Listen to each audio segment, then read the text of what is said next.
Five, four, three, two, one. We're live. Well, good afternoon. I want to thank members of council for joining me today to really take the next steps in developing the FY22 financial plan. It may seem early in the year since we've just finished the first quarter of the current year, but budgeting and financial planning is really a year-round activity. And we did all make the commitment last year because the budget was put together under a condensed schedule to expand the opportunities for discussion and for engagement. So thank you again for taking the time today.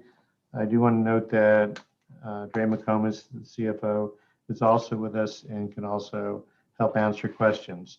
As I mentioned before, this is a discussion and a work session, so there won't be any votes taken, and there won't be any actions taken as well. Really, the purpose today is to give a little bit of a year-to-date status. I think it helps set the stage for the discussion of what we're going to look at next year. Our goal today is to gain input. There's some pauses built in, you'll see with a stop sign, but we can stop anywhere along the line where council would like to. This is really an opportunity to set the guide rails for where we're going to go as we approach the 2022 financial plan. So starting with some numbers from last year. I do want to say that in terms of financial reporting, it's something that council had asked. We have started providing monthly financial reports. Some of the concern has been how accurate the data is. And there's really two aspects to that. The first is that we've resolved the issues of how we get our systems to talk and how to get the data out of the system. And the credit goes to Dre and her staff for that, because it looks easier than it has been. The second is a little bit more of a difficult issue, and that's making sure the data is timely.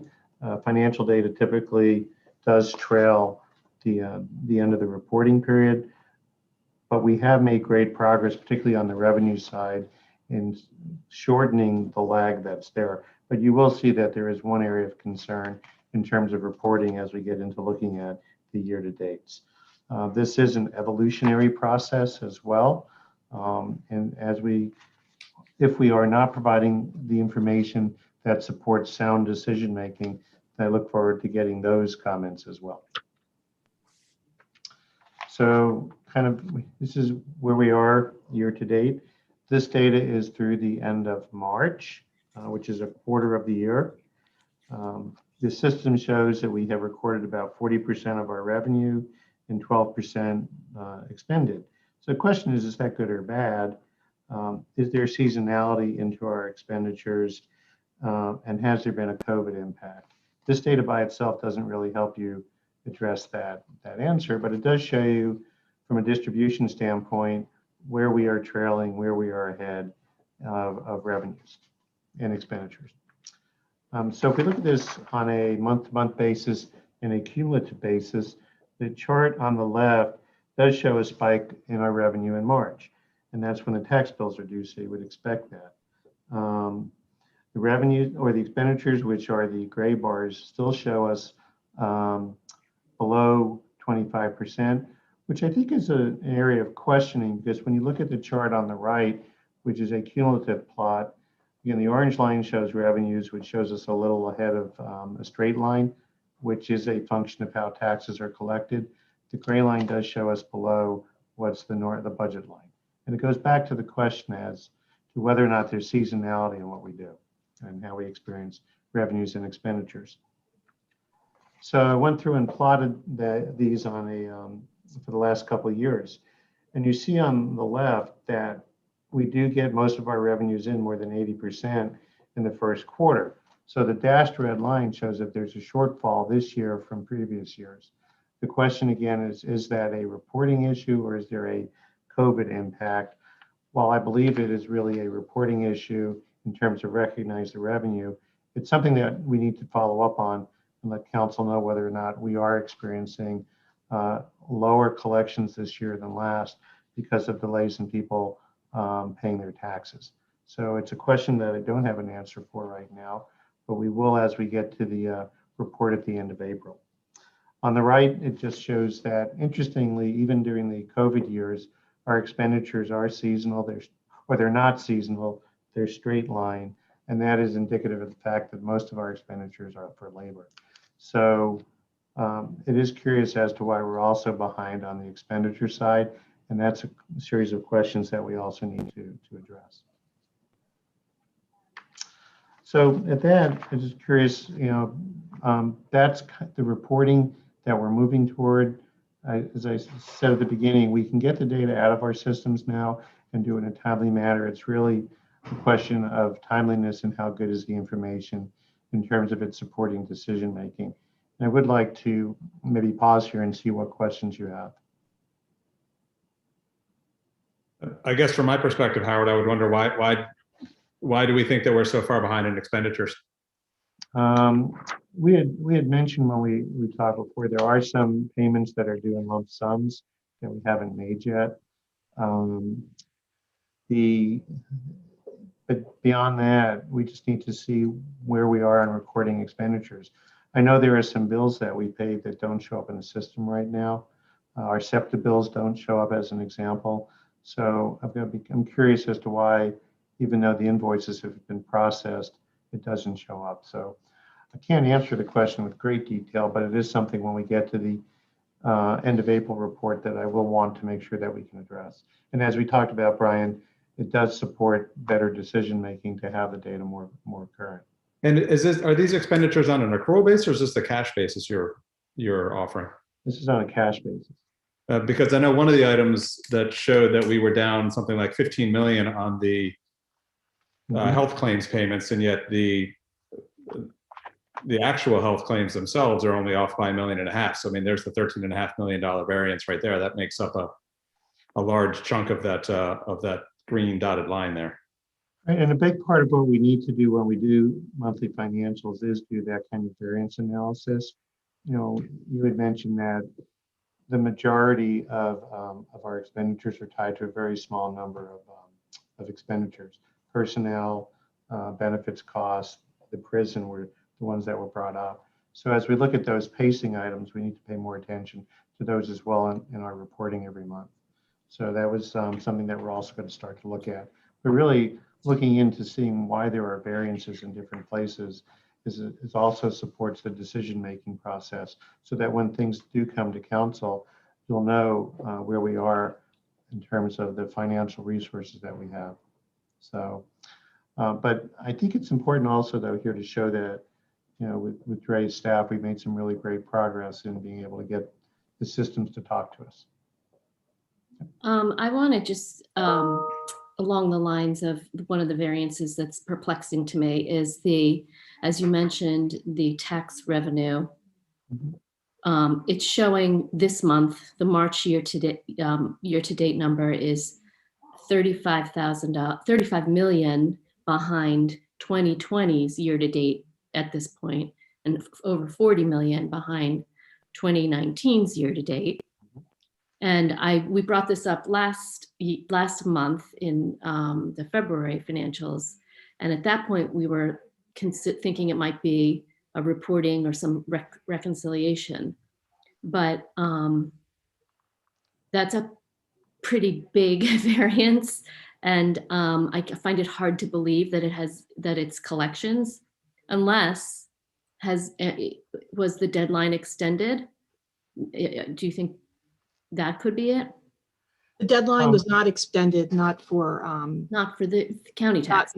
Not for the county taxes. Right. So it has, I mean, I just can't believe that we have had that much of a shortfall. It's got to be a reporting issue. I agree with you, but I can't say with great certainty how much of that variance is due to reporting lag versus late payments, and council did waive penalties for late payments. So I guess my point in bringing this up is I feel like we can't be speculating about this. We really have to figure out what that variance is, because that's a pretty big, if by some chance that was true, we were really lagging that far behind in collections, that would be a huge factor in our decision-making going forward. I agree. I agree. So I feel like we kind of need to figure this out, why it's showing like that. And I agree. I think we are, though, in a position of knowing what we don't know, as opposed to past years where we didn't even know what we didn't know. So it does give us the opportunity then to focus on understanding why we are behind. And that does then support decision-making as we go through the budget process, as well as whether or not at a quarter through the year and midway through the year, we need to make adjustments. So I agree. Yeah, a question I have is, this revenue that you're talking about here, is this, what are you including in revenue? Is it property taxes? Is it realty transfer taxes? Is it, it's all of this? It is. When you look at slide number 4, it's all the sources of. All right, so it's not, but it does not, for example, it doesn't, for example, include, unless the miscellaneous, is the miscellaneous revenue grants, state grants for, and are we just talking, we're just talking about the general budget here, correct? We're not talking We're about just human talking about the services. general fund. That's correct. Right. So miscellaneous revenues, are we pulling in the CARES funding, for example, in this, or any of that sort of extraordinary one-time revenue, or is this just what we would expect to see in a given year, in a regular year? This is just normal revenues we would expect to see in a given year. Okay. Okay. So again, as we look at the presentation of the data, it does show, at least now, that we can get a grip on reporting where we are and what we need to do, as opposed to kind of driving blindly, thinking that we have the revenues and expenditures are tracking when they may not be. And again, the goal is to really have some good reporting on variances that go with any things that are not tracking in accordance to either budget or previous years.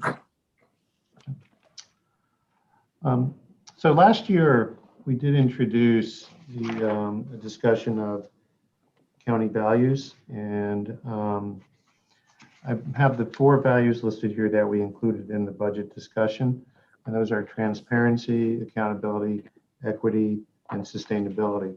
And I do want to see if those are still what you'd like to feature in the budget book, or if you'd like to do more.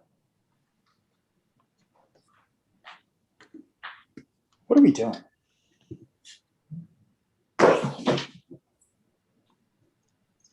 I'm sorry, Kevin, what was that?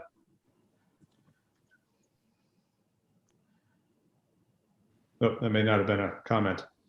Yeah, so Can I just curious make a on- comment before we go to the next slide, Howard? I just want the council members to remember that we do have a posting issue here at Delaware County within the Treasury Department. So that is going to reflect some of the reporting that we've been reporting on in the variances. This year, our calendar year for 2021 should be cleaner because we have corrected the posting issues from prior years. And so that's going to account for some of your large variances. We were having activity within the Treasury Department where they didn't know where to post the cash properly, and they were holding 2 accounts and posting to improper accounts. Right, there have been, there have been great improvements. That makes me really nervous, though, then on the revenue side, on the tax side. Because if we have solved that posting problem and we're still that behind in revenues, we're in trouble.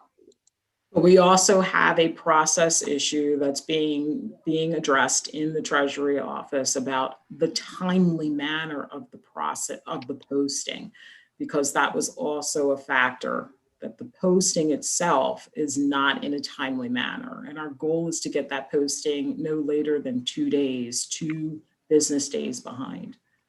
Yeah, I think to support what Dre's saying is that last year we were talking about being 3 to 4 months behind. And now I think we're we've cut that significantly down. One of the challenges with the end of March, having still a couple weeks, maybe posting variance, is that it's the end of the quarter where we do realize most property tax revenues.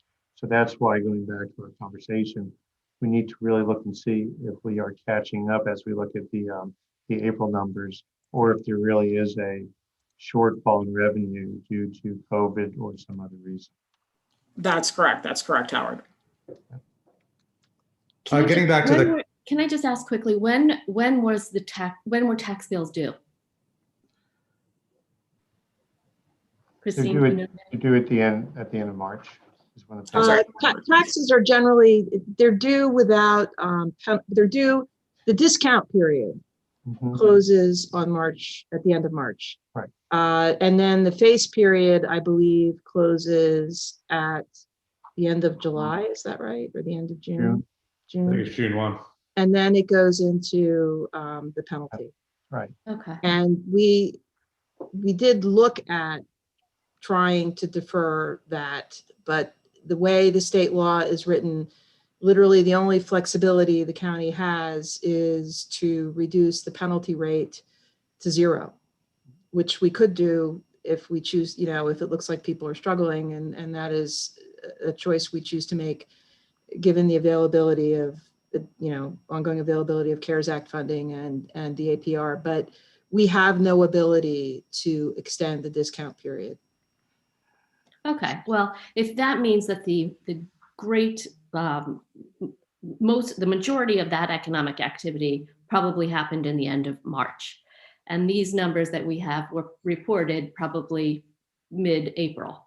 So I can see how they might not reflect reality at this point. Let's just cross our fingers that they look better next month. Again, it goes back to knowing what we don't know, and this narrows down the question, because now we can go and look and see why we have that variance, whereas in previous years we didn't even know that there was, and we were willing to maybe accept on blind faith that it would catch up. So this does provide more accountability into the process. So as I said, to catch back up, the budget document is really as much a statement of values and vision as it is a reconciling of numbers, because those values and vision set the guide rails for what it is that we want to do. So the next couple of slides really talk about what was in the budget document for 2021, review where we are, and confirm whether we want to continue with that, if council wants to retain or modify some of what was in the document. One of the concerns last year was that there was a lack of the thread being woven through the entire document, going from what we said we wanted to do to where you could find the funding and whether or not we actually funded it. So I'd like to start again talking about those upfront items so that we can do a better job this year of supporting the goals with funding. So last year what wove its way through the document were these 4 goals: transparency, or values: transparency, accountability, equity, and sustainability. And Howard, just along those lines, from my perspective, I would also have efficiency. Okay. And also a desire to keep taxes as low as possible. Maybe that's embedded in sustainability somewhere, but I think being explicit in that would be useful. okay, that's good. Yeah, I think one concept that I like to wave through, and it's a little bit, the efficiency might pick it up, but investment and return on investment, in the sense that whether we're talking about infrastructure, repairing, upgrading, whether it's IT or hard assets like buildings, and also, or our people, really looking to make sure that we are characterizing what we do as an investment that generates a return for the county. Because I think,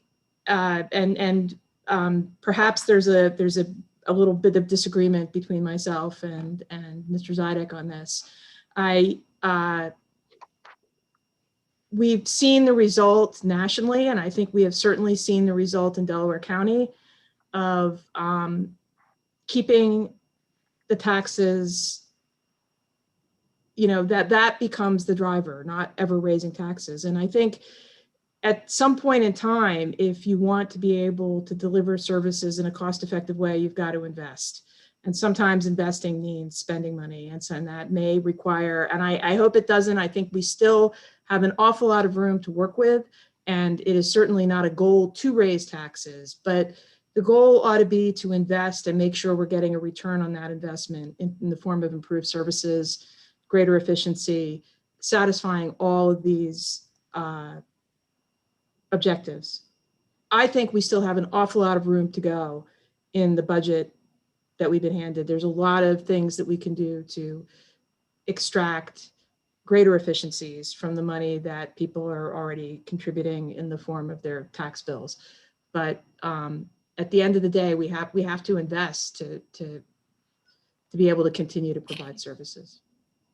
Well, what I would say thus far is I think these are 4 very good words to have in terms of values, but transparency and accountability start with having numbers that we have our arms around. And I got to say, from the first 7 slides, it seems like we still have a long ways to go. That's a real work in progress, because I think for us to make sound decision making about where there is space within the budget, where there isn't, how we're tracking to the budget, I don't have a clue from what we've seen. So I'm just going to say, I get that it's been a very, outside the ordinary last 16 months. And there's a lot of pieces that are very different from what a typical year would look like. And we have, a relatively new budget team here, but I don't know what to make of what we've just seen over the past half hour. And I think that needs to be addressed immediately.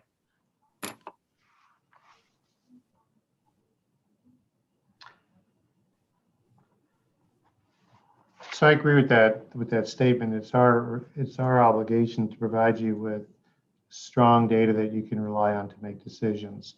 And while I'm pleased with the progress we've made on how to get data out of the system, it's now a matter of data quality. So, and understanding the time lag and being able to address those variances that we know. So, so I agree. Yeah, I mean, look, there are obviously major variances that we've just been looking at, and I don't think we have a very firm answer as to why they are what they are. We need to be able to show numbers that are useful from a decision-making perspective, and that means sometimes showing pro formas for this, that, or the other, or using an accrual method instead of cash method. But I've looked at lots and lots of budgets in my private sector world, and I don't, if this were the quarterly update, I would have no clue what to say about how we're doing. Thank you. I don't disagree with the basic argument that we need to provide better information. Is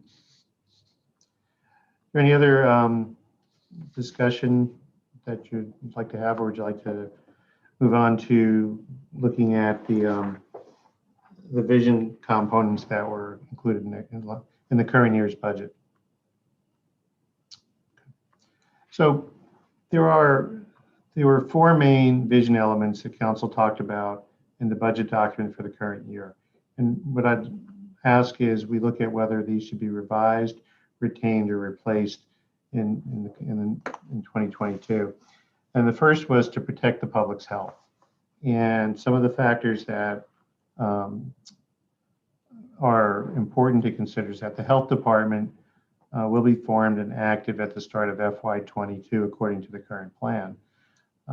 We are going to migrate intercommunity health to the Delaware County Health Department, and some of the initial operating deficits, the idea is that it gets funded either through CARES for the current year as it's related to as we build up the resources that are related to the COVID crisis. And then there is the opportunity to use the rescue plan funds for the next couple of years to cover the operating deficits. Building up sources of revenue for the health department will be a challenge. We are going to get the economic impact assessment in our hands within the next couple of weeks. So we'll be able to see what an appropriate or an estimated budget is, both on the revenue side and on the cost side. So that was the first vision element. I think there's good progress made on it, and I think there's a good ground to consider how that may be modified. The second vision element was investing in our neighbors, not profiting from their incarceration. The deprivatization, pending council and oversight board approval, is scheduled to be completed in March of 2022. We anticipate there'll be no net change in the budgeted cost, but there may be some additional funding needed in the last part of this year to cover some of the remaining transition costs. So that is something that will continue into next year as a value and a vision element that council had laid out. The next vision element was change how Delaware County creates value and opportunity. We are establishing a sustainability plan this year, and we are also looking at developing the strategic plan for the Commerce Center this year. And in the current year and last year, we did provide support of local businesses, nonprofits, schools, and childcare. And there may still be the requirement to do that once all the aspects of both CARES and the American Rescue Plan become better defined. So that's something that I think we should discuss. And then the last of those elements was creating a more agile and responsive government. We have improved the use and security of our technology systems. We've provided a strategic plan for that. We are working on providing detailed financial reporting. We have approved new approaches to personnel recruitment and retention, diversifying our workforce, as well as addressing compensation issues. And then we've created an IT component to the capital improvement plan, which will be presented to council for inclusion in the 2022 plan. Some new elements that we may want to consider are advancing criminal justice reform as a vision element. Again, we are talking about deprivatization of the prison. We are looking and working on reentry and workforce development programs and have made some good progress there. And that includes providing alternatives to incarceration. Taking action for a sustainable future may be something the council wants to address. Implementing community wellness and health programs as part of that, supporting responsible growth and development, increasing open space and our active recreation resources, and then advancing carbon neutrality, resource reuse, and recovery as elements of what we look at. And then the last two, supporting community partnerships through a community partnering program and other opportunities, implementing small business programs, perhaps revolving loan in the Commerce Center for small businesses, establishing set-aside programs in our procurements. And then we want to also enhance partnerships with municipalities, schools, and state entities. And the last is really a little bit more, a little less maybe concrete, in that becoming a thought and practice leader in local government. And that's supporting innovation as we use personnel and technology resources.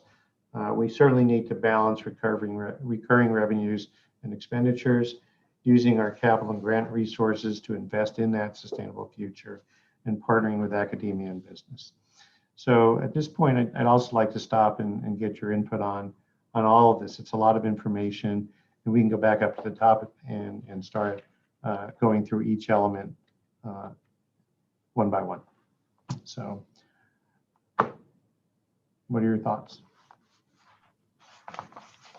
So I got to say, for my thoughts,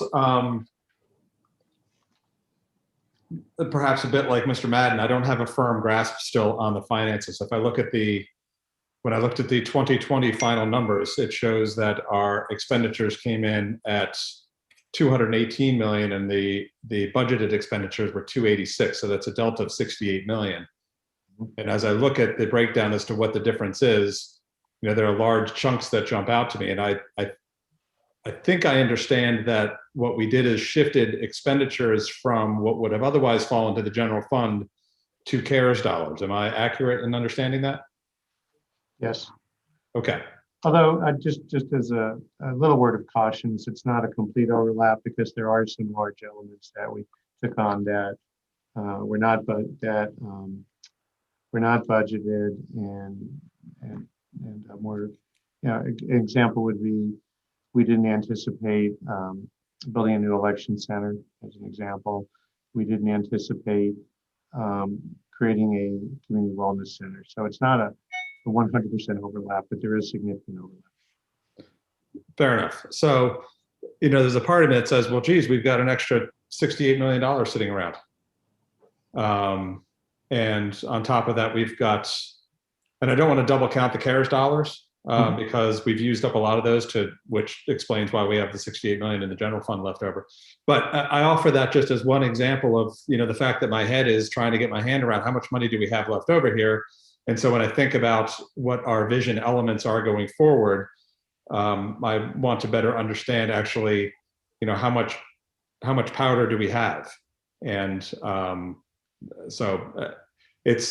I offer this just to say that it's tough for me to think about the vision elements without a more coherent understanding of the state of our financial affairs. I want to just expound upon that because that to me is a really pivotal point. We can make decisions right now for our, single time spending that we can feel pretty safe about, that using CARES money or American Rescue money.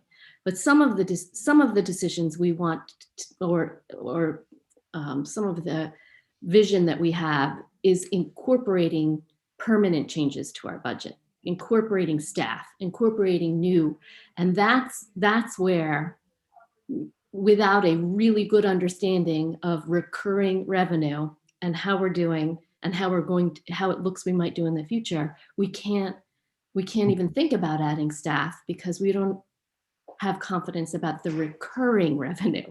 That's where I'm like the most nervous.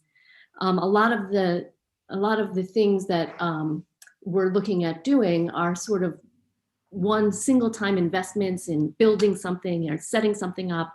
And that is a whole different ball game. It's the recurring changes that we're going to make that I feel very uncomfortable at this point. But I do have, aside from that, I have two things I want to say about, the additions. I actually really like the additions that you've put in, and sprinkled into them are two really important notions that I think need to be loud and clear in this budget for 22. And the first one is our focus on pandemic recovery. It's sort of a short-term thing, but over the next 2 to 3 years, we're going to have to make decisions and do things that we totally would not normally do because we are recovering from a pandemic and the economic impact of that.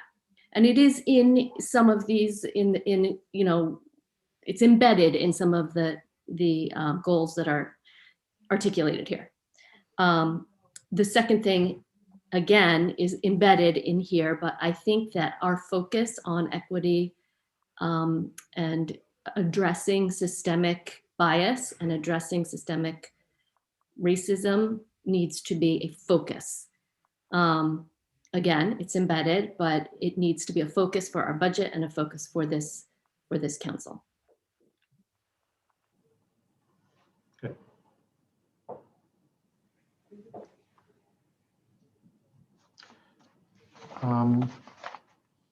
Is there further discussion or any other thoughts?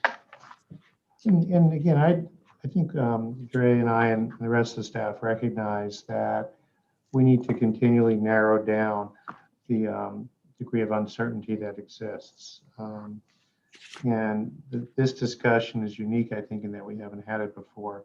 So again, setting the guide rails and understanding what you need for good decision making is an important part of our discussion today.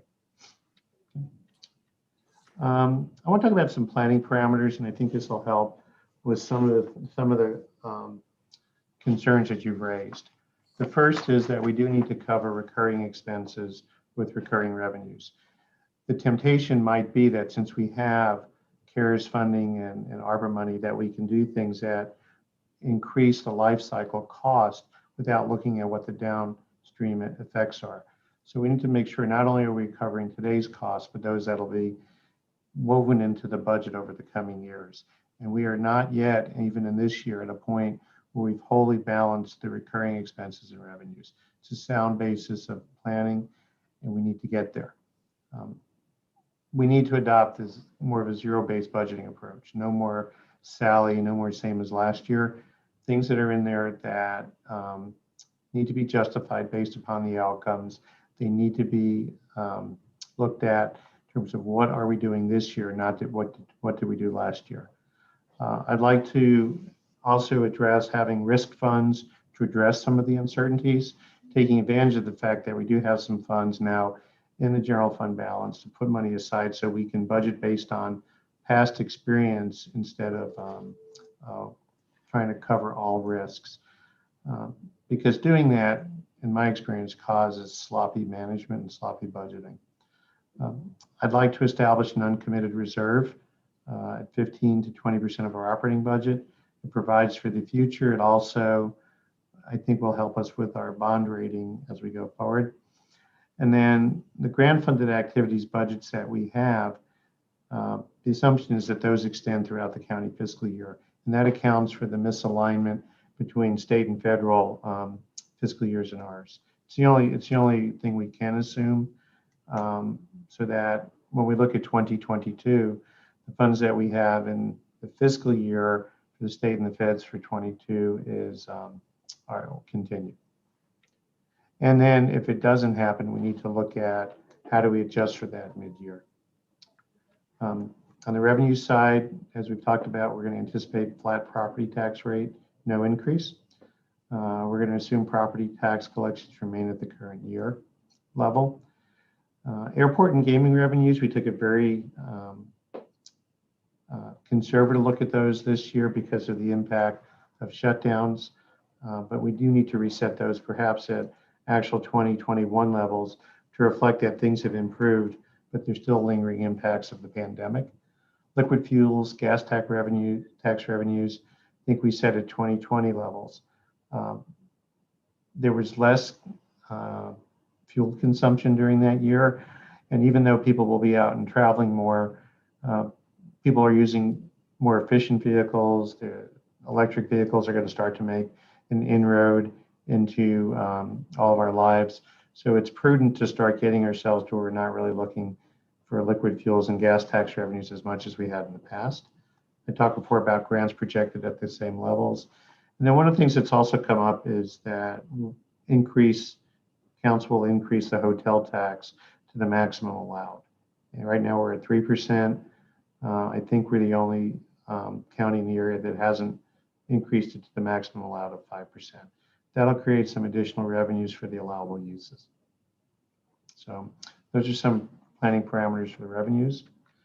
On the expenditure side, we're going to implement the personnel plan with the idea that we can balance the growth in salaries with the efficiencies in the benefits plan. We have already seen savings of about $1.8 million in our prescription medical care. We also will see a reduction in the cost of service for our benefits broker. And that's before we really even get into the medical benefits, retiree health care. So there are some anticipated savings there. We're going to have to negotiate the personnel plan into the collective bargaining agreements as well. We need to look at limiting the cost growth to either the rate of inflation with a cap or what's required by those collective bargaining agreements. There will be challenges in the CBAs because in the past we've locked in increases that have raised our costs where our revenues haven't kept up with them. We need to look at programming our benefits costs at historic actual cost levels and then support any variation through the creation of a risk fund. Continue to scrutinize our long-term vacant positions. And then we do need to address increases in staffing costs for the new health department, because even though we are going to look at covering those cost variances through rescue plan monies, at some point those things go on our books, and we need to be careful about that. On non-personnel, we need to limit to the rate of inflation for existing programs. Any cost greater than $5,000 should be specifically identified. That's actually an administrative code requirement. Any new program initiative needs to be supported by a clear measure of success. And we are implementing a new capital program process to go through to be compliant with the administrative code. And we are looking to introduce a technology component to the CIP. Failure to invest in our technology resources is a reason why we were vulnerable to an attack, and the attack that occurred in November. So those are there's again the guide rails that are on there for planning. Some drivers on the elections. We need to validate the cost increase in the budget. We put a pretty healthy increase in the election budget, and we are going to combine voter registration, the Elections Bureau, and voting machines into a Department of Elections. We do have some construction, build out, and modifications of our processing center, the voter service center, and some satellite locations that we need to see if that's an operating cost or a capital improvement cost. The courts are going to resume trials and full services. Much of what we saw in the reduction was also due to the courts being at a lower level. The medical examiner's office, the study we have shows that we probably need another $1.3 million to $1.5 million in operating costs. And we do have to design and construct a new medical examiner's complex. And then lastly, we are providing subsidies to Fair Acres. Their business is changing, so their business model needs to change. And that's something that Dre and I are going to work along with Jim Kane on with Bill D'Amico and with Joe Travaglini. So those are the parameters that we're going to start with in putting together the financial plan for next year. And again, I'd like to pause and get your input, your thoughts, and concerns in the area.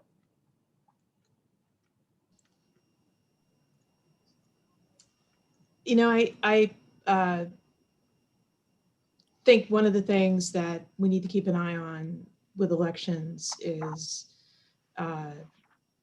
what, if anything, I have no high hopes for the state of Pennsylvania, but whether the federal government is going to look at trying to support election infrastructure, because I think the fact that there was such tremendous participation in 2020 illustrates that, despite a pandemic, illustrates that people want to exercise their right to vote. But there's no question we have seen, as a result of Act 77, which was imposed by the state imposed that, the state legislature, without providing funds for the mail-in process. The new machines where the state did provide funds, and we took full advantage of that. But there's no question that with the mail-in voting, it essentially created a huge need for additional physical resources and assets in the form of machinery and space, and added a slew of responsibilities that's going to have to be met annually through additional positions and additional seasonal help. So I think getting our hands around, and the 2020 election and even this 2021 election, which is municipal and is much smaller, is not going to be a great sense. We really need to get probably another year under our belt with the midterm election to get a sense of what it really is costing. So I would think that there would have to be, going forward, even as we get some sense from this year, building in a cushion for those bigger elections years because of, some things you can only scale up by adding more people. I support the medical examiner piece. I think also with respect to Fair Acres, it's not just a question of restructuring it to avoid the subsidies from the general fund. I mean, if we wanted to do that, we could simply sell Fair Acres, but I don't think anybody is thinking about that. It is by far the largest Medicaid, largely Medicaid facility in the county. It provides certain kinds of services, including dementia care in lockdown units that are not generally available in Medicaid facilities. And I think, generally speaking, it does a pretty good job, but it is also much bigger physically than current needs require it to be, because there is an emphasis being placed on aging in place. So, we're seeing patients come in later. We're seeing patients come in sicker or further progressed in their dementia. But we're seeing them in smaller numbers. And I think one of the things to keep in mind as we look at Fair Acres is what kinds of services is it providing, and recognizing that the assets that are there belong to the county. And is it appropriate to repurpose everything at Fair Acres to subsidize the Fair Acres mission? Or can the county better support Fair Acres if it's able to reclaim some of the space that's out there? So I think it's important as we look at Fair Acres to not just look at its, not just look at the subsidies that we're paying, but the asset as a whole, and are there parts of that asset that can be repurposed in terms of and create a net gain for the county and its services. I appreciate that. I think the subsidies are an indicator, though, that something we need to look at it. No, it clearly does, and it needs to be. I think the issue with Fair Acres is it needs to be right-sized, and that is always a painful thing. Or its assets need to be leveraged. For example, are there things like the laundry or whatever that could be used for the prison or for other facilities? I don't know. So I think it's worthwhile looking at that, but it is it needs a deep dive. And I hope that, I think Fair Acres in and of itself needs to spend some time, Howard, once there is some thoughts about how to proceed, I think council needs to take a separate look at it. I would like to just address the slide. I feel like there are a couple things missing here in terms of drivers that we have to consider moving forward, given our priorities. Number one, this council has made a commitment to investing in open space and trails and having a real program. And we don't have the staff for that right now. So that is something we have to figure out how to incorporate in our budget. That's above and beyond the funding for the projects. You have to have a staff to administer, provide technical assistance, bird dog grants and projects. So that's number one. Number two, we are revisiting our economic development approach writ large. And that is going to impact our budget. It could impact it in several different ways, and we just don't know that yet, but probably by the budget time, we will have a pretty good idea of it. So that's something that we have to keep in mind and will be a driver. And then third, our Parks Department has been for decades really understaffed. And again, another aspect that this council has articulated as a priority. And given what we want to see in terms of our county entering top tier facilities and trails and parks and connectivity and greenways, that requires maintenance and programming. And that is, again, not in our budget right now. So it's should be on this list of things that are driving our decision making and our revenue, how closely we're paying attention to the revenue we have to spend. One thing I'd like to offer, Howard, on the planning parameters, we could go back a couple slides to the very first one. I think it was the very first budget. Anticipating, one more. There we go. You said that you were going to anticipate a flat property tax, no rate increase. Once I get my hands around this, and once we all get our hands around this, we may find that we're able to actually give a tax decrease and still make all the investments that are necessary. So I didn't want us to go too far down the road of anticipating something without sort of consensus from council. So I just throw that out there for your consideration. I share Ms. Schaefer's perspective about the fact that we are recovering from a pandemic, and so many people have been hurt economically in the county. And if there is something that we can do to give them all something back, having to pay less taxes would be a really good way, I think, to enabling people to get back on their feet on the county. So, we'll see what we can afford. And when we get a better handle on the 2020 numbers and the 2021 numbers, and then looking ahead at the next section, the American Recovery Act, seeing how we are able to spend what is going to be $110 million over the next in 2022, 23, and 24. We may find that we have the ability to make all the investments, do all the programming that we want, put the county on a firm financial footing, and offer our residents a tax break. So that is my fervent hope. Howard, I just had a question. You could stay on this slide with the increase in the hotel tax to the maximum allowed. What is the timeline on that? Because I mean, I think I had spoken about this before. They are a really hard hit industry, and I think increasing the taxes in that area right now might be a little difficult for them. I don't have a schedule. I put it here because we have the time to go down that path before the budget is finalized. And we can stop, I think, at any time in the process.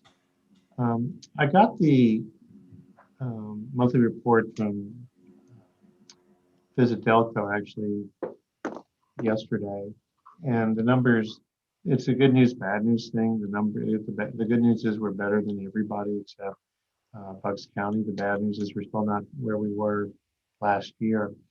So what I've asked about is to look and see what the revenues and expenditures are for Visit Delco, but I think your point is well taken. I'd like to be able, though, to start that process to understand what we need to do, and you always have the ability to stop it if you want to. But if we start it now and the numbers recover, then perhaps you'll want to continue down that path. But if the numbers don't, and you believe it's a reason why the hospitality industries are suffering, we can stop. But I don't know that a 2% difference in a room tax is what drives it. But it is something that one of your colleagues brought up, and it's something that I wanted to put on the planning parameters, because it does provide additional funding to support other economic development initiatives.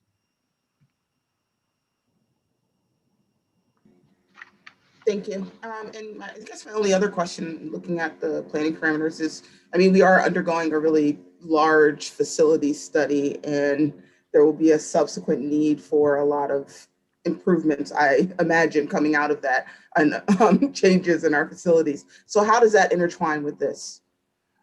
For a lot of reasons, partly the pandemic, partly because of the bureaucratic structure, we're not expending the capital dollars that we have. So with Francine taking on a new program to look at where our capital needs are, they'll get a much better feel for what we need to do and what our resources are. And then we can take a look at whether we can prioritize, and we can look and see whether or not we need to borrow more money at this point to advance those improvements. But even staff has told me that in the past, the capital improvement process has been a bit of a mystery. So what we're doing now will elevate it, give it more transparency and accountability, and we'll be able to move forward and integrate in what we get out of the facilities condition and needs assessment. Thank you. Thank you. It's really, really helpful. The next section really does deal with the Harpa Funds. And as Brian had said, there is a total available to the county of $110 million over the next 2 years, and it has to be spent by the end of 2024. What I've listed there on the targeted uses is what was in the National Association of County Governments. But I also looked at what the state is proposing to use its rescue plan monies for, and it's much broader than this. It all needs to be put in context of we don't have Treasury guidance yet. We don't know what's allowable and what's not. We don't know how broad the interpretation will be. So what I have there is really the most recent guidance that I've seen for the direct recipients. And these are just some thoughts that I had to propose. I'd like to manage our money, as I said before, to put in place the uncommitted reserve. So it sets us up on firm financial ground for the future. And that's really an application of loss of revenues that allows us to do that and use these other funds. We talked about supplemental funding to the county health department for 3 years.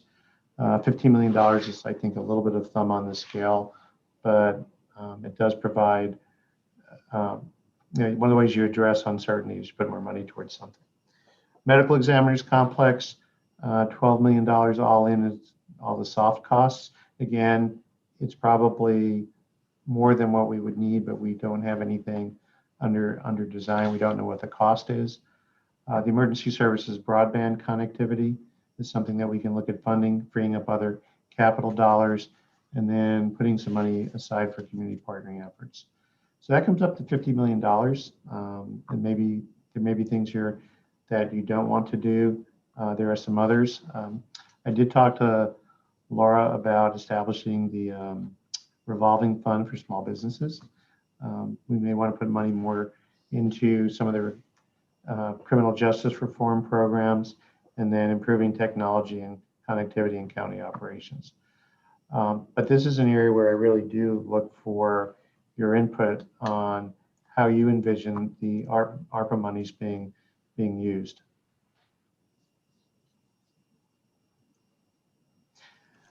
Well, I will just weigh in here that, in the list that the only guidance we have right now is the language that they came down when it was passed. And I will note, it's not lost on me that the very second bullet point, the very second sentence is responding to the economic impacts.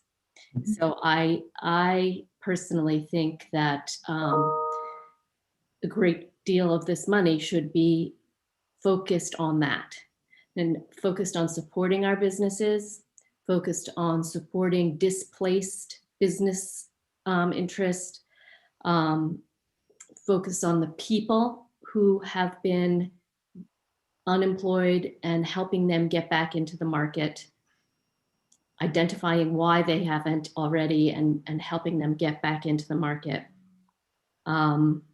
And I know, as you all know, we are sort of re-envisioning our whole approach to this. And I would imagine over the next 6 months, we'll have some very concrete ideas about how to support our economy and our workers post-pandemic. Laura has already put out some great ones, and they're all going to cost money. So I want to make sure that we earmark the support. I'm quite confident that pretty much anything that comes out of that effort in supporting our businesses will be permitted under the guidelines, because that is one of the main reasons that this act was passed. So I would, sort of mentally earmark a big chunk of this money for that effort.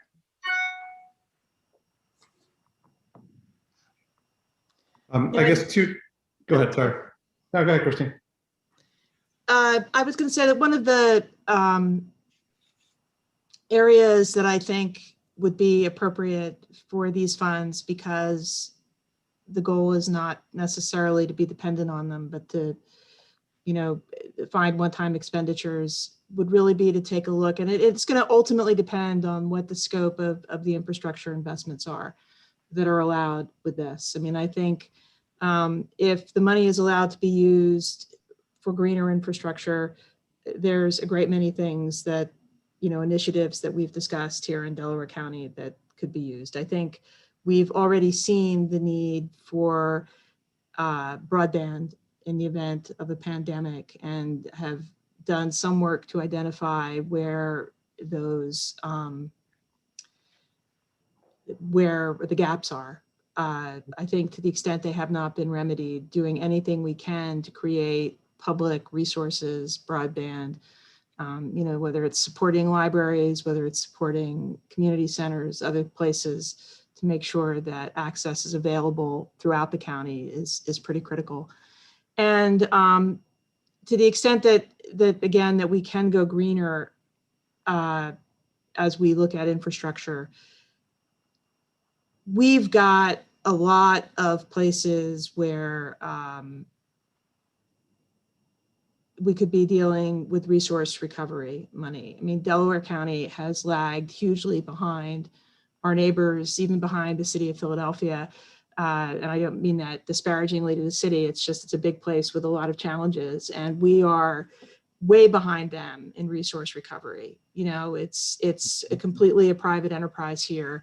There's a lot of things we can do to help with that. And I think it could be just a huge positive for the county. But in terms of health, moving away from incineration, in terms of wear and tear on our roads, by being able to move, having to move fewer loads out of the county. But it's really a question of what kind of scope are we going to have under that infrastructure?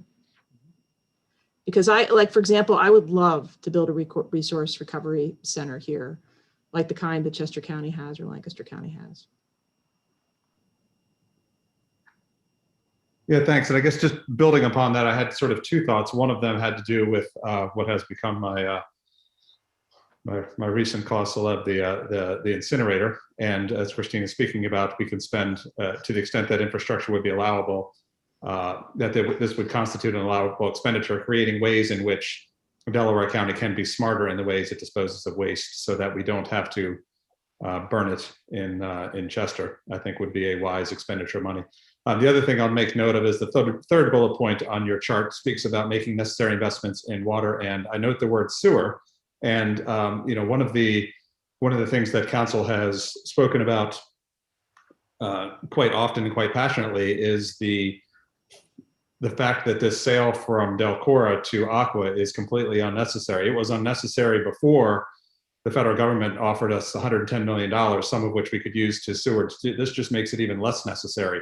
It shows just another way. And Delcora, frankly, was doing fine, as we've talked about before. It doesn't need money for us, but to operate, and certainly doesn't need money from Aqua to continue to operate. But to the extent that this is another pot of money that we could use once Delcora becomes a county asset, we would have this as a way to shore up their infrastructure without raising rates in a way that, in the absence of this, if Aqua were to take this over, they would have to raise all the people's rates to make the same investment. So I think that we might want to put a marker down for that too. Thank you. Good.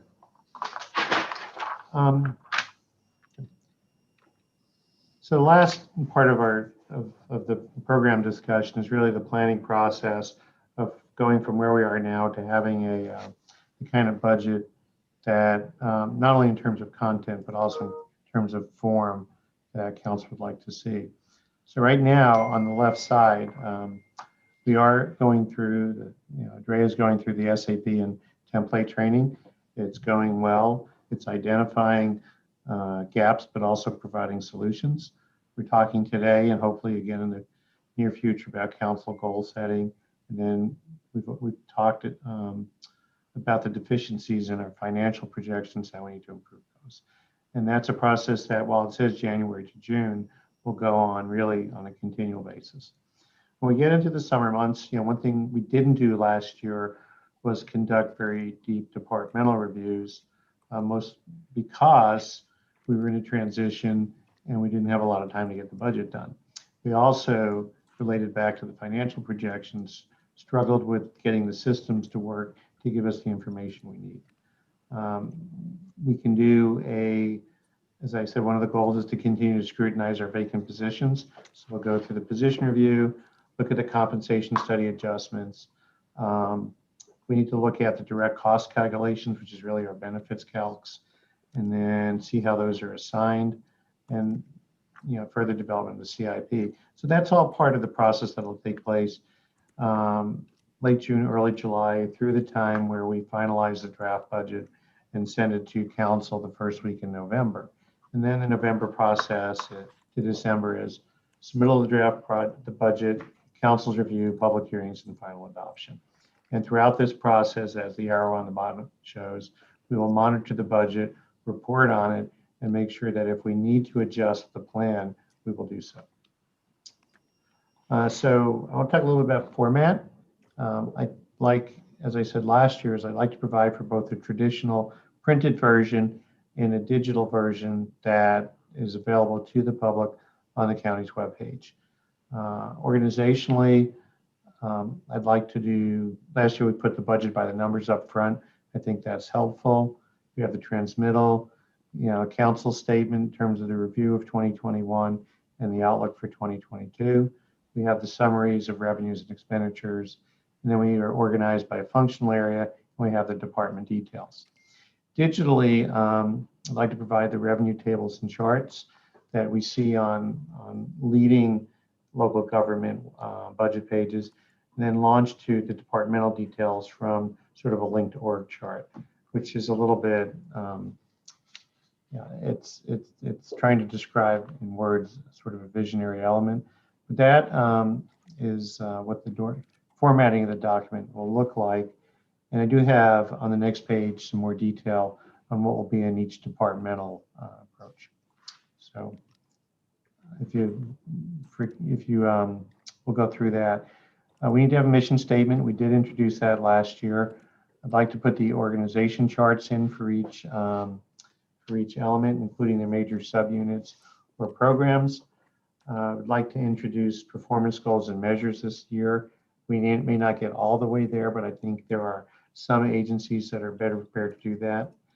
We want to show the FTE distribution. We need to separate out personnel costs from allowances and overtime estimates. And then on the other direct cost, we need to list the expenses by element, provide all of the contracts greater than $5,000. And the expenses need to be identified as recurring or non-recurring. And I think that gets us along the way to where we're more of a line item type budget. It's consistent and maybe a step beyond what our peers are doing. And I think it does address a concern that there wasn't enough detail in last year's budget. So I'd like your feedback on both of these charts.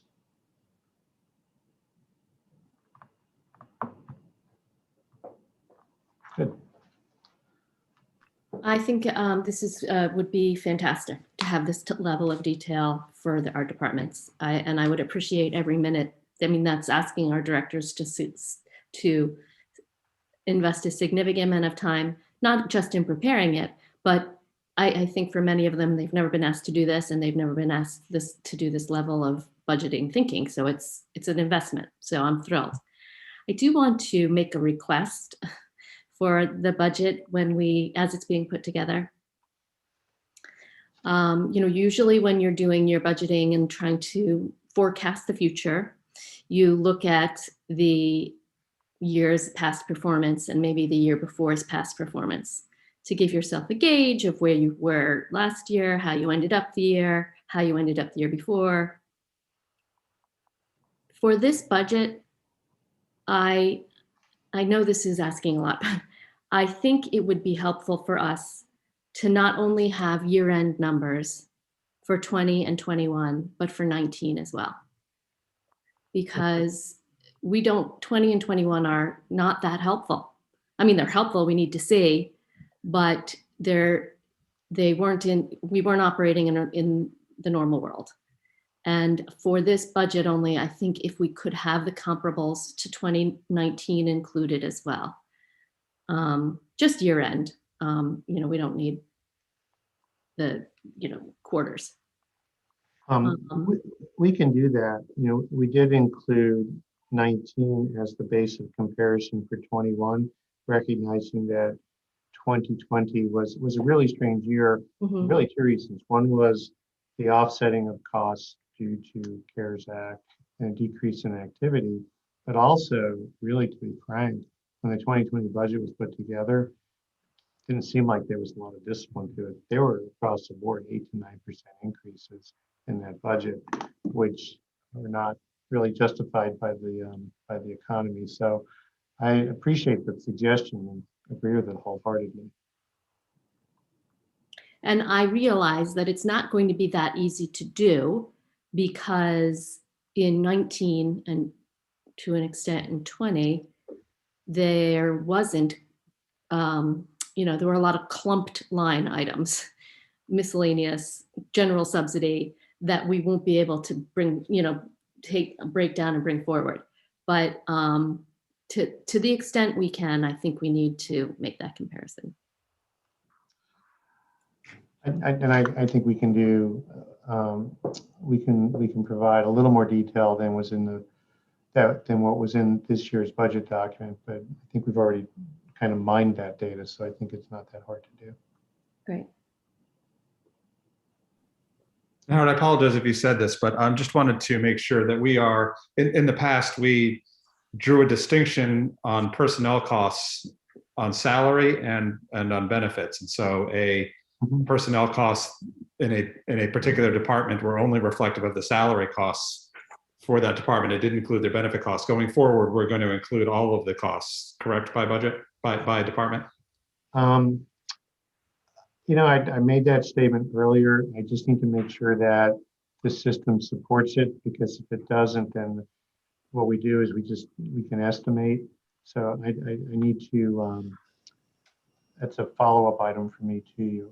And we discussed it internally, because I would prefer to do that, but I don't know that our system can support it. Okay. I think that doing it, I would actually be very comfortable with almost a per person cost. I realize that's not ever going to be an actual cost, because you're going to have departments that either have older employees, or you may have one very healthy department with one person who has a family member dealing with a very severe chronic illness, which is going to drive up the health costs of that particular individual. I think. Yeah, no, I wasn't talking about actually looking at the health expenditures per employee. I'm saying per employee, per member, per month cost. On a just to divide it by per employee basis, even it would be, I think, helpful, because we're sort of spreading the cost across all of the employees, which is what insurance does, but it also will give us a real understanding of, on an average basis, what it costs us to provide benefits. And I think, an interesting thing would be breaking it down. Are there those people where we provide benefits for the whole family, and those people where we're only providing benefits, for an individual? That maybe that's one way of looking at it. So we can divide out and provide data that, Christine, that you just asked about as a separate table. I think that would be fine, as long as then when I think what maybe a little bit of what Mr. Zidek's edging towards is, when we add positions, being able to say, assuming the average cost per employee is X, the real cost of this position might be $39,000 in salary, but you're adding another $31,000 in benefits. So we know what the assumed rate for benefits is, right? It's a percent of salary. And before I volunteer Andre to do something that may be a manual calculation, I just need to see how we would format it. Because the system right now does list every position in every department. So we know on a budgetary standpoint how much direct salary is by position in each agency.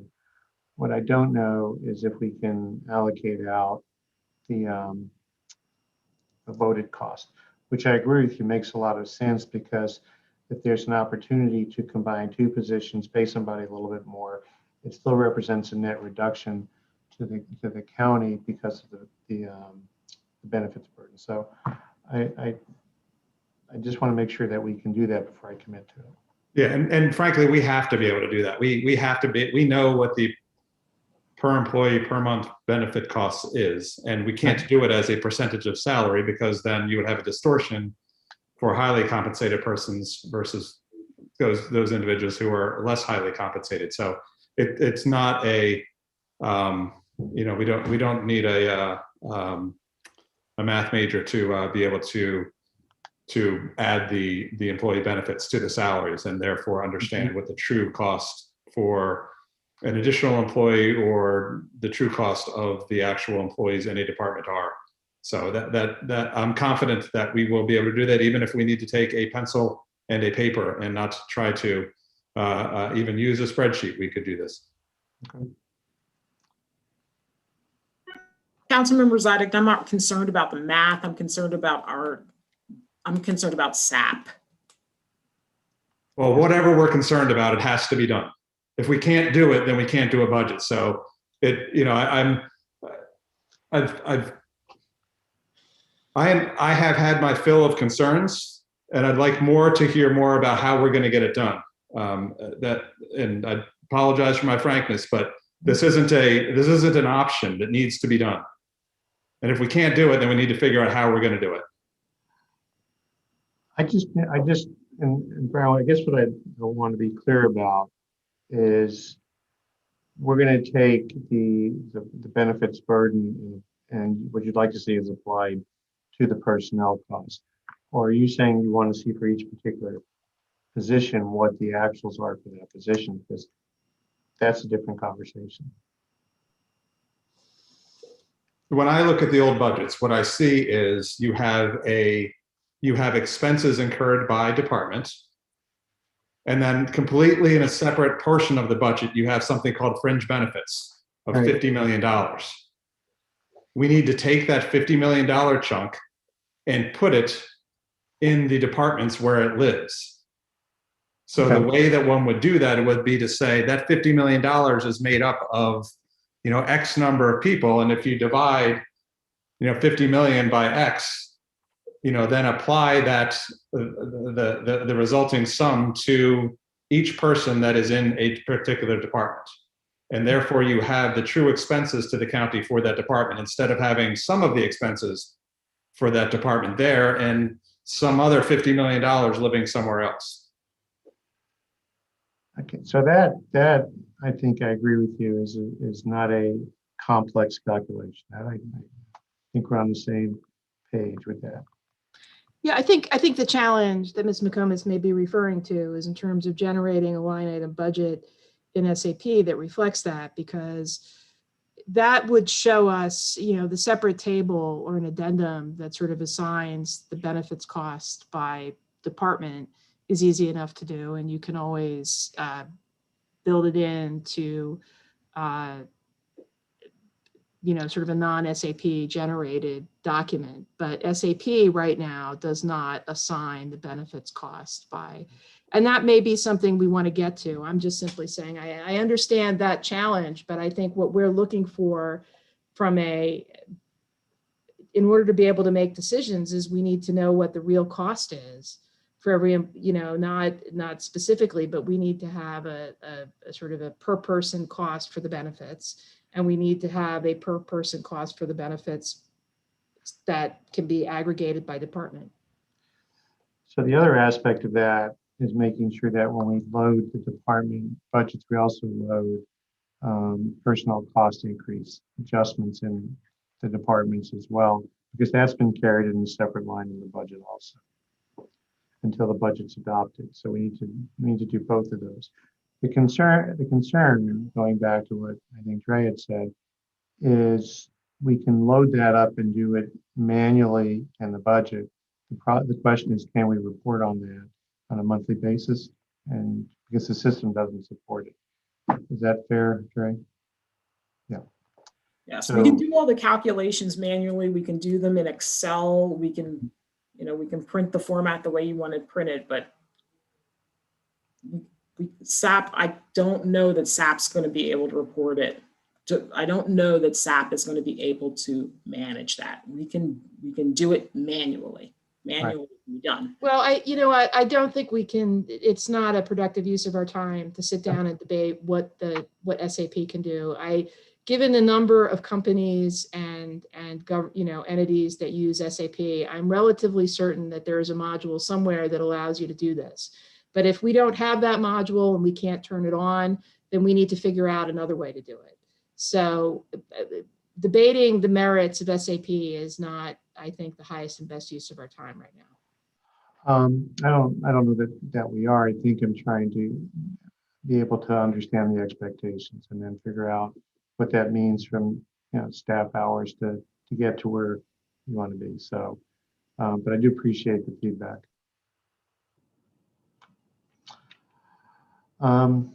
My last question really on here, when we talk about outreach and engagement, is how do all of you want to be involved in the budget going forward? And then how do we open up the process, not only to community members, but also what's the role of our boards and commissions in providing input into the budgets? And how do you see them being employed? I think it very much depends on the board.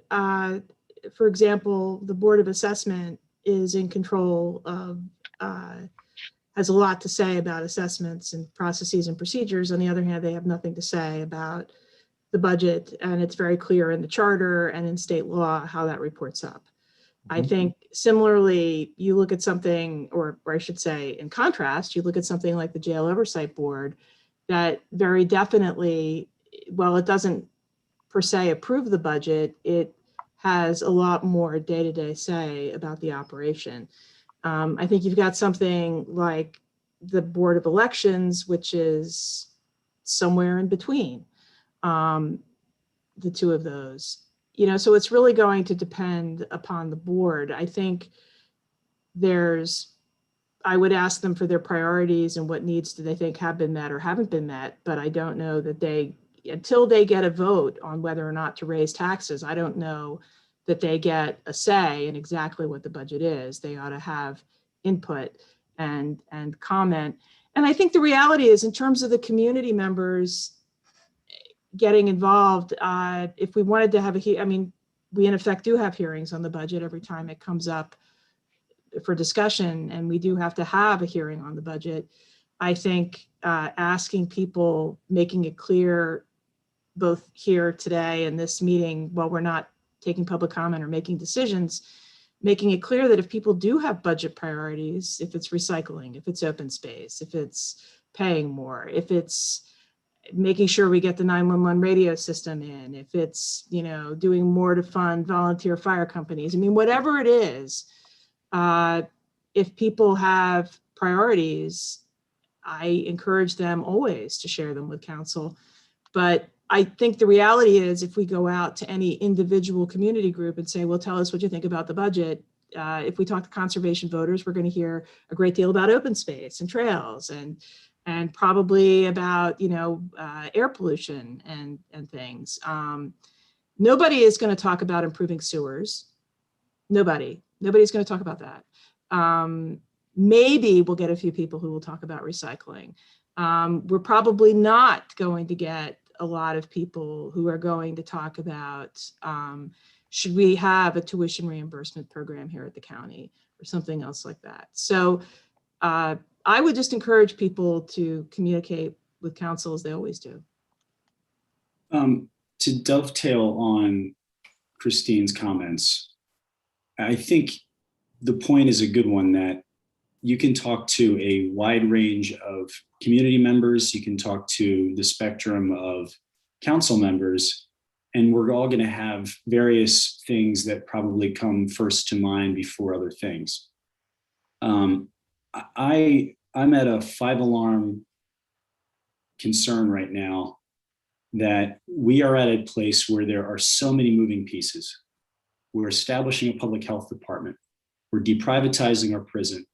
We just put in place a complete overhaul in how we are compensating our employees.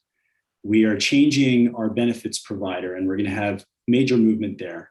We have all the noise of COVID and the change in our expenditures and revenues. We need to have a handle on our financials. We need to be able to project what our cash situation will be by the end of 2021. We need to have a pro forma annual budget. And until we have those things, everything we talk about in terms of priorities for economic development and open space and investing in our workforce development and reentry, and it all needs to stay abstract because we have no financial basis in order to make informed decisions about how we're going to allocate our money, because we have no idea how much there is. So to answer the question, how do council members want to be engaged? I have no interest in engaging on this aside from general commentary about the importance of open space and economic development until we actually have a pro forma annual figure for what our P&L looks like. So we can point fingers at SAP and all of the challenges that we have, and I get it. But I've worked with literally thousands of businesses over the course of my private sector career. And they've all faced their own unique challenges about how to make a pro forma P&L for the year. Then they figured it out. And those that didn't are probably now in liquidation. So we need to figure this out, because I don't really find there to be a whole lot of useful engagement on the budget process until we actually have a pro forma annual P&L for this county.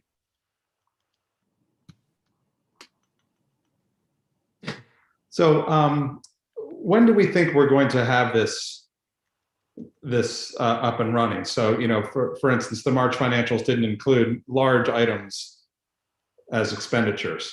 When is that going to be rectified? Will that be done? And I say that with keeping in mind everybody's favorite section of the code, which is 634 C1A1, I think it's just C1A, which requires council to provide a written policy statement about its budget priorities 180 days before the start of the fiscal year. So, call that July 1. Should we anticipate in the next 3 weeks all of this being sorted out, that we're going to have confidence that our expenditures are all input into the system? I think the issue on the revenue side is the timing that it spans the end of the quarter. Yeah, I don't mean to be rude and cut you off. I'm not worried about I appreciate Ms. Schaefer's concerns about the revenue. I'm not worried about the revenue. We're going to get our revenue. It's the expense side I'm worried about.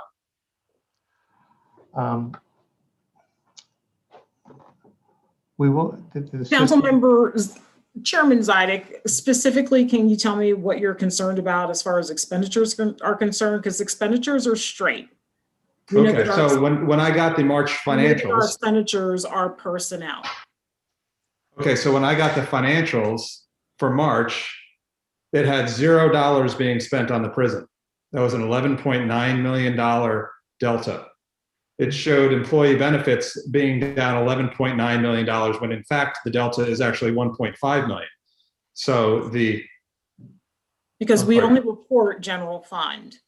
The prison expenditures are in a separate fund. Delaware County does not report all of its monies in one fund. Actually, they name them, naming conventions as funds, but they're separate accounts. So the prison expenditure is in a different fund and the reporting is general fund. I'm sorry, the prison hits the general fund. It's a general fund expenditure. The appropriation hits the general fund. The expenditures hit O2. They hit a separate fund. Well, whether it's direct or indirect, it's a general fund expenditure. It is in the but they're not capital budget. reported that way. Not I in don't care how it's like, reported it's a differently. $50 million expenditure that comes out of our general fund. This is, you know, it's just a fact. So I don't care how it's reported. I don't care the plumbing that goes through SAP. It's got to be reflected in our general fund expenditures. It's not.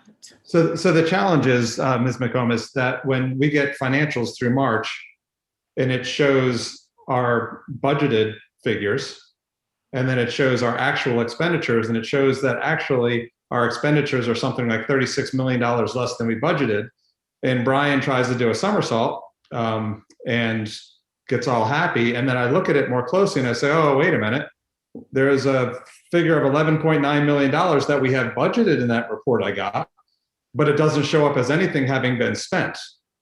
And then when I also say, well, what else is in there? And I see $11.9 million as that we spent $11.9 million left in our employee benefits than we budgeted. And I think that's just not possible. Why? I guess it's possible. It seems extraordinarily unlikely.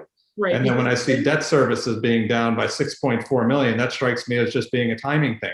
So we have 30 million of the $36 million that is not explained for, and it makes it difficult for me then I have to try to do a backwards somersault to say, well, maybe we're not really ahead, and I don't really know where we are. And so in order, I think this, you know, is kind of the same flavor that Mr. Madden was giving. And I know I've had conversations with Ms. Schaefer and others on council as well, that it's really hard for us to engage in the process to understand what our possibilities are and what our priorities should be and what we can plan for without really knowing where we are now. So right. And I agree with that.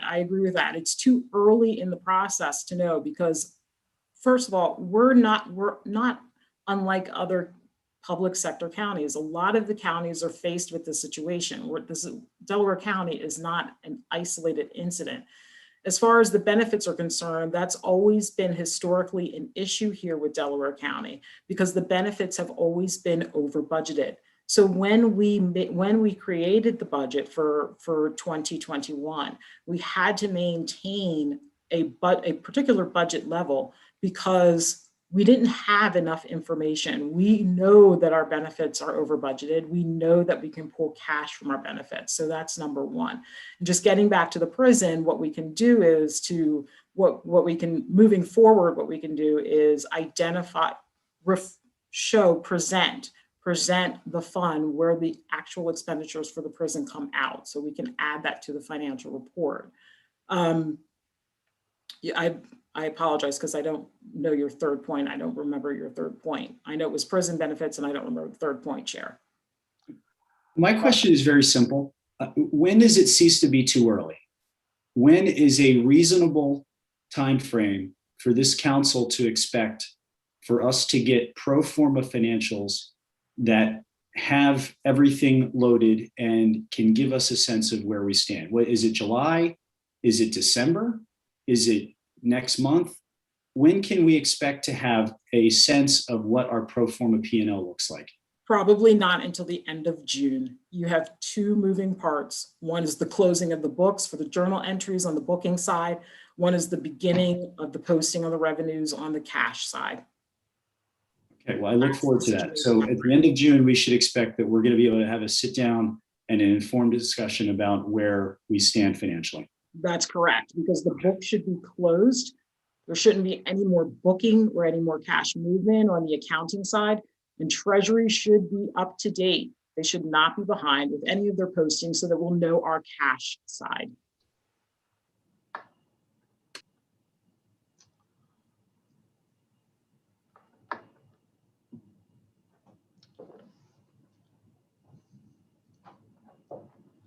So I'm gonna I maybe hope to bring the discussion a little bit to a close, that there is a need for us to provide you with the information you need to make sound decisions. We are going through and creating that capability in a system that hasn't done it in the past.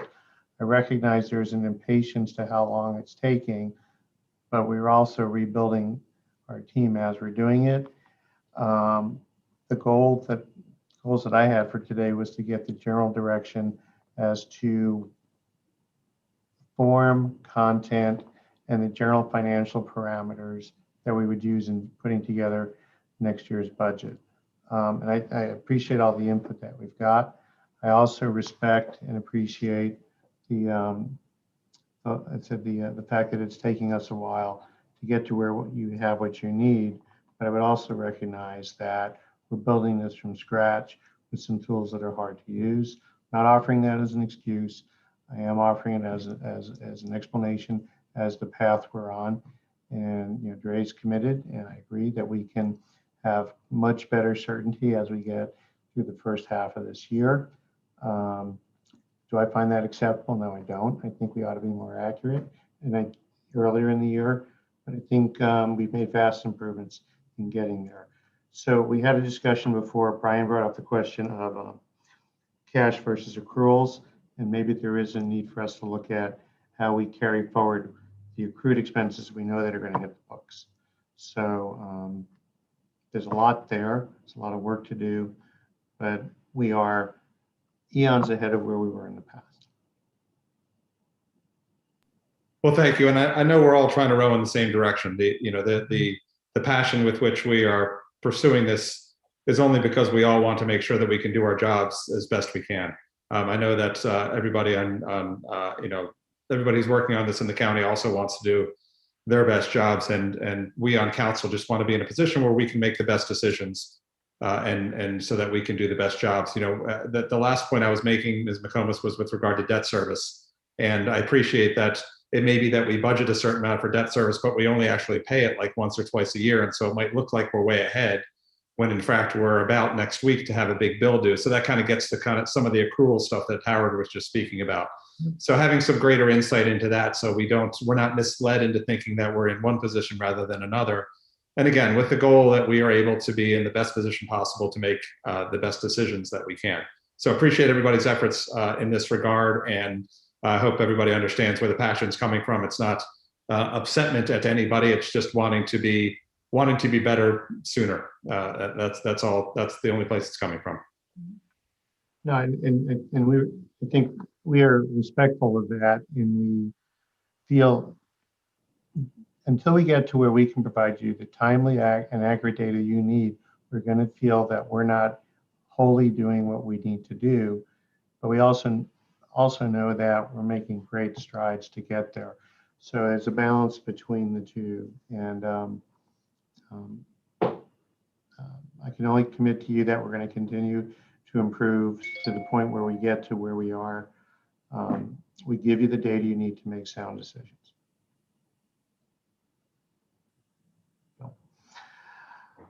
Yeah, I appreciate the time today. I know, during having these meetings during the day is difficult, given that, you have other lives outside of your role as county council members. The feedback, both good and, strongly worded, as well as those that were a little more contemplative are appreciated. It'll help us as we look at accelerating and bringing forward the start of our budgeting process, because we do have the time now to address the concerns that were raised. So thank you very much for this opportunity. Appreciate it. And as I said at the very start, this is an ongoing process, one that is typified by stepwise improvement, and look forward to meeting individually as we go through the process as well. Thank you.